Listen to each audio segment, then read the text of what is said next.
Quer que fique aqui? Não, aqui, quer que você fique aí pra me esconder.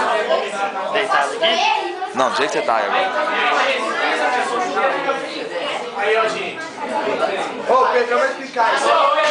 Tem mais corrente? Conhece? Sacar o livro aí. Ó, gente, aqui, ó. Aí mostrou duas lâmpadas. Aí tem a resistência que você não sabe. A resistência também que você não sabe. Aí você vai... Dá uma idade, né? Tanto cigarro na minha. Aí você vai e pensa assim, né, ó. Eu não vi esse sistema.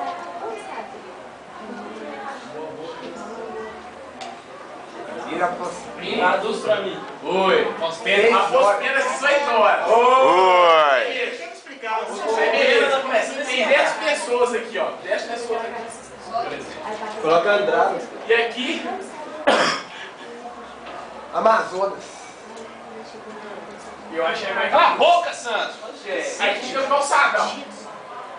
10 pessoas. Não é de Deus, não. Aí beleza, aí você tá aqui, ó. Da Afonso Pina. Grande engraçado das pessoas. Aí beleza. Você vai... Aí beleza. Você quer passar correndo. Em qual que você passa mais fácil? Calçadão. Então, qual que é a resistência menor? A questão. Ela tá mais acesa também. Então, aí você sabe que Ela tá mais acesa. vai ter mais brilho na feira, por causa que tem menor resistência. Velocidade maior. Se a grossura aqui é maior, eles falam, as caras passam com mais facilidade. Olha, resistência é igual a, se você quiser fazer de outra maneira, roer sobre ar. A resistência é inversamente proporcional à área. Ele explicou isso para fazer uma coisa no dia a dia. Exato. Quanto menor a resistência, mais facilidade de passar, maior o brilho. Vou passar o correndo aqui mais fácil, né? Depende do material da resistência. Aqui é mais grosso, né? Então a resistência é menor. Só que ela falou que é indígena, né? Se a casa de material. Só que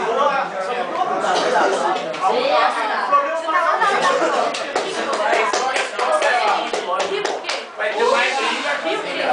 Letra D, Pedrão, Vai ter mais. porque a resistência Quando a resistência é menor, a gente passa mais rápido.